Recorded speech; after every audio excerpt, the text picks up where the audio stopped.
There's a board, a flat piece of plywood, maybe a foot square, scuffed and oil dark, and on certain machines, it's the smartest thing in the cab. Smarter than the gauges, smarter, on a bad day, than the man holding it.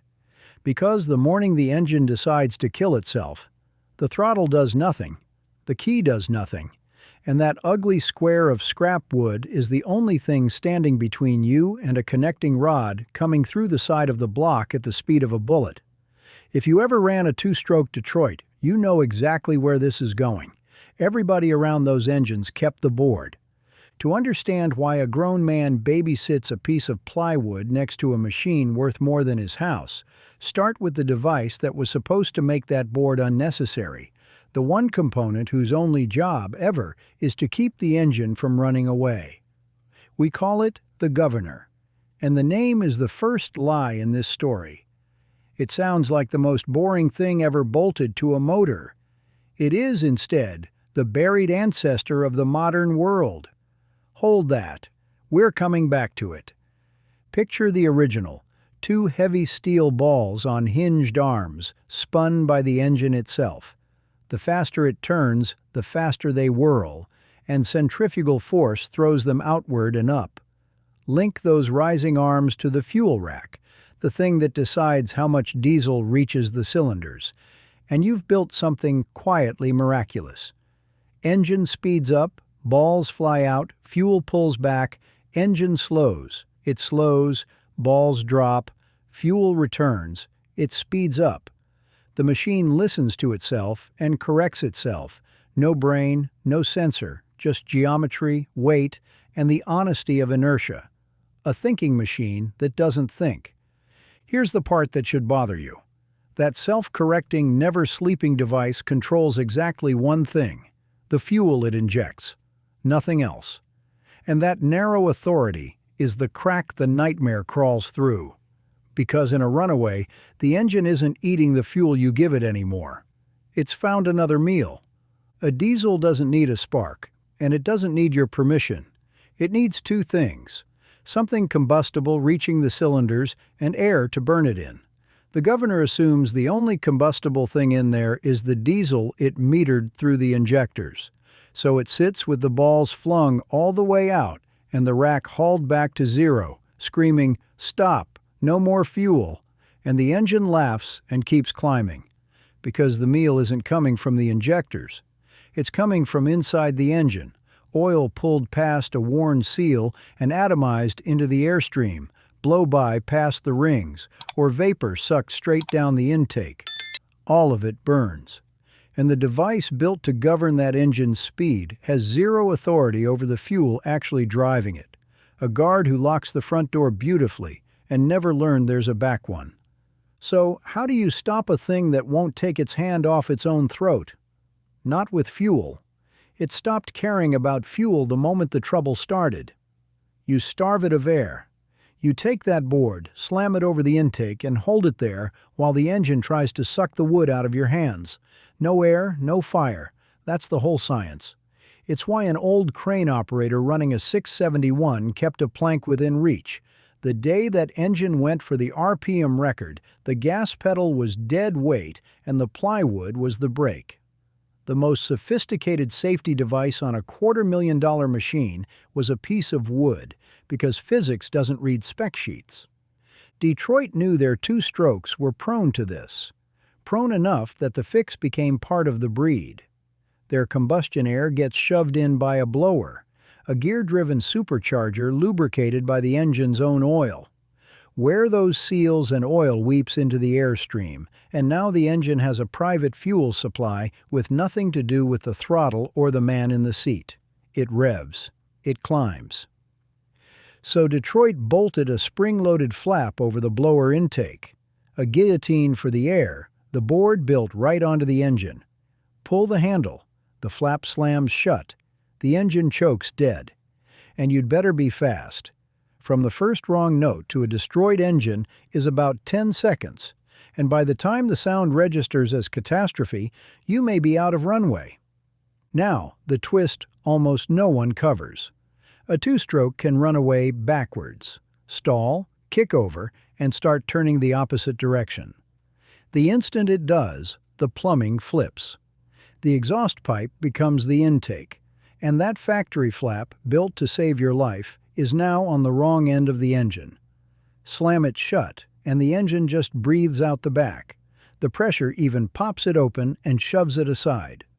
To kill it, you'd have to cap the tailpipe. The flap doesn't fail because it's badly made. It fails because the engine learned to breathe the wrong direction, and no one builds a lifeboat for a ship that sails upside down. Step back, because the company that built most of these governors has an origin that makes no sense. The dominant name in engine governing is Woodward, founded in Rockford, Illinois in 1870. And in 1870, Amos Woodward wasn't thinking about diesels because diesels didn't exist. His patent, number 1033813, was for a governor for water wheels, then water turbines. The company grew up regulating the spin of hydroelectric dams, holding rivers steady so the lights wouldn't flicker. They didn't touch an engine governor until 1933, 63 years in. The device strapped to a screaming diesel was born, taming a river, keeping spin steady. Hold that thought, too. But first, what actually breaks? Everyone pictures the rod through the side of the block, and that's real, but the order is wrong. The rod is the encore. What goes first is the valves. That rising scream is literally the engine outrunning its own valve springs. Past a certain speed, the springs can't shut the valves fast enough. The valves float, the piston catches them, and the top end tears itself apart. Then, a connecting rod exceeds what it was built to take and exits the block. The smoke and the hole are Act 2.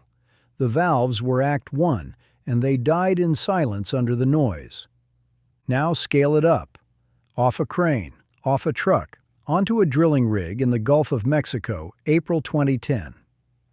When the Macondo well blew out beneath the Deepwater Horizon, what came up first wasn't fire.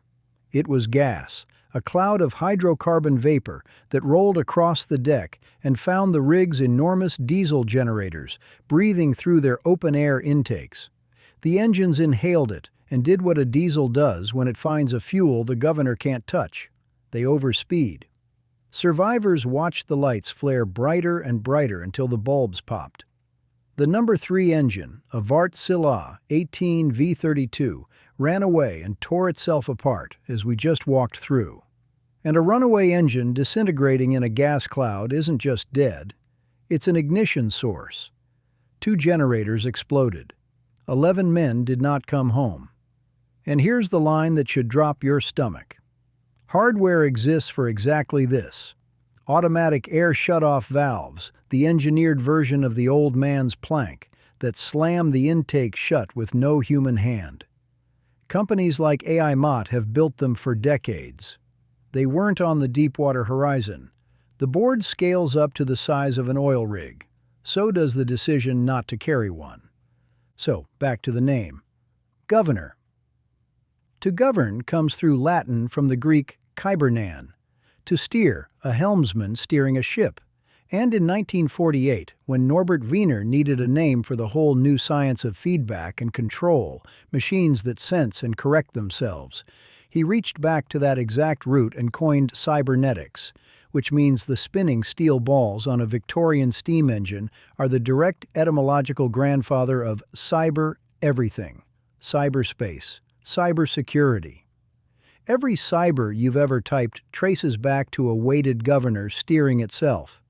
And the founding text of the whole science was a paper James Clerk Maxwell wrote in 1868, titled On Governors. For roughly 80 years, almost no one read it. The math ran years ahead of the field that would need it, and it was so thin on diagrams that the few who could have used it couldn't follow it. So the single most important paper in control theory sat in the dark until Wiener pulled it into the light in 1948 and crowned Maxwell the father of the discipline. Your cruise control, your thermostat, the autopilot flying the plane you took last summer, everyone descends from a barely read paper about weighted balls on a steam engine that the world ignored for 3 generations. But Maxwell wasn't only describing how a governor works, he was doing the mathematics on its one disease. And that disease closes the whole loop. The disease is oscillation, hunting, the trade calls it, a governor that overcorrects, yanks back too far, surges forward again, chasing the right speed forever and never settling. Here's the truth working engineers live with. A perfect governor is dangerous. One that holds exactly one speed, dead steady, isochronous, sounds like the dream. But put two of them on the same load and they go to war. Neither will yield an inch, and they hunt against each other until the whole plant goes unstable. So engineers do something that feels like heresy. They make the governor deliberately worse. They build in speed droop, letting the engine sag a few percent on purpose as the load climbs, so the engines stop fighting and share the burden. Without that designed-in flaw, engine speed regulation is always unstable. And that surge, the hunting a technician kneels down and dials out of a generator by hand on a Tuesday, a screw turned a quarter turn until the needle holds still, is the same gremlin Maxwell was chasing across a sheet of paper in 1868. The same instability, the same math no one could read. Still alive, still humming, still being coaxed into silence by hand, inside every machine on Earth that has to listen to itself and refuse to panic.